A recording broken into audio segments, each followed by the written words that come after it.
Good evening, ladies and gentlemen, and welcome to Potion Craft, also known as Alchemist Simulator, only known by that by me, because I'm calling it that. Thanks, Mark.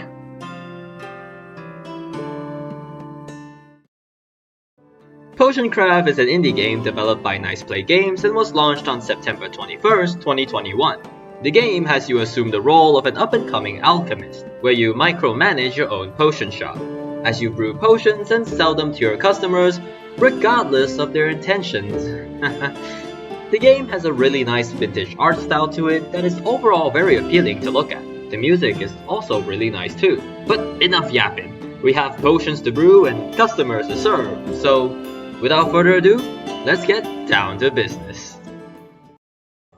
On your journey to become a renowned alchemist, one must first familiarize themselves with their surroundings. Firstly, and arguably most important, is your workstation, the laboratory.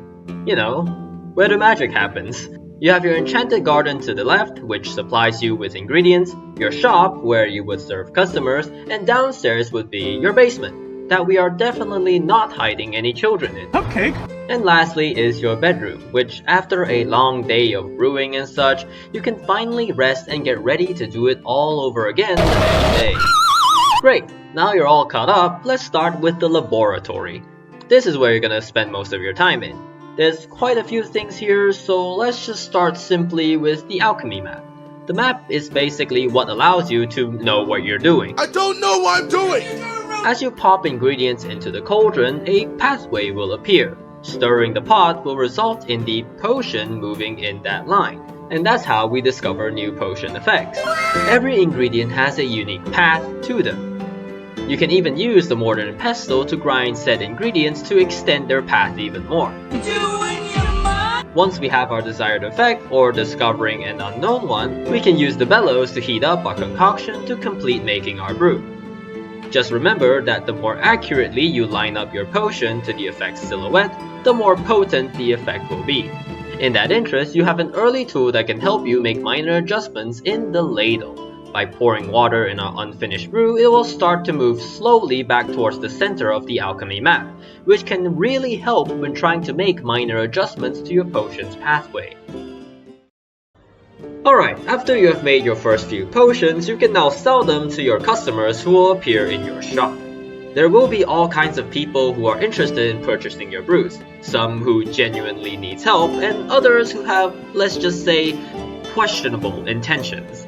Depending on the type of customers you choose to help or ignore, you will either gain or lose karma.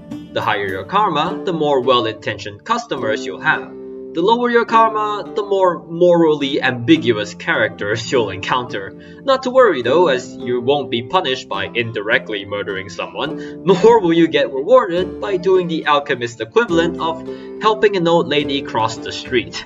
In a nutshell, the karma system is largely inconsequential and just determines the types of people you sell your potions to. Speaking of, you will also encounter certain travelers that want to sell you stuff instead, like the herbalist and mushroomer, who are the only other ways of getting ingredients to make your potions. Some, like the life leaf and witch mushroom, are short but simple, while others, like the whirlweed and mushroom, offer great distance in exchange for a little bit of flexibility. Even things like the grave truffle and gold thorn, which may have pretty weird patterns, but if you manage to incorporate these into your recipe, it could make your potions that much more ingredient efficient. The miner is another vendor that exclusively sells you gems, which have the unique ability to teleport your potion on the alchemy map, helping you to avoid those dangerous bone zones. The traveling merchant sorta just sells you whatever he wants, with a combination of mushrooms, gems, herbs, and enchanted paper, which is used to save your recipes and is only sold by him. The only other person that you can get it from is your fellow alchemist, who, conveniently, is your gateway to take your alchemy to the next level. This is because you can purchase the all-important alchemy machine from him, which is rightfully stored in your basement. Your basement, or I guess more precisely the alchemy machine, is your long-term target or goal, allowing you to create crystals, Jesse, we have to cook. and use those to make salts, Mr. White! of which you can use in your laboratory to aid in the process of you making potions. Well, what do these salts do, I hear you ask? I am the danger. Some offer a form of convenience, like erasing the path of a potion, healing it, and allowing you to cross more of those bone zones in the map, or literally beeline straight to the nearest effect. Others, like the sun/moon salt, are literal requirements to get stronger variants of certain effects because some goofball decided it was funny to rotate the damn things. Apologies. But yeah, as you notice, the recipes for some of these crystals/salts can be, well, a lot. Hence the alchemy machine, and eventually crafting the Philosopher's Stone/salt will technically be your final goal. And that's potion craft, mostly. There are other minor things like haggling and leveling up, but all in all, it's just a nice, calm potion making game. Besides making potions to sell, the game also just lets you make basically whatever potion you like. Some of my creations include the Warlock's Well-Refined Wine, an Absolute Adventurer's Aged Ale, Sticky, Stinky, Slippery, Slimy, Sloppy, Stale, Septic Sludge, try saying that 10 times fast, Infiltrator's Ingestible Ink, the Benevolent Brew of Brilliance, and the Lover's Late Evening Liquor.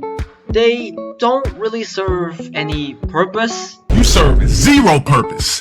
I just thought they looked cool, and you know, the effects kind of line up well logically, plus the colors are nice, and Oh, shut up. the game also has physics. You can toss basically anything around that you can grab, such as your ingredients, potions, and heck, even the pestle and long-ass spoon in your laboratory.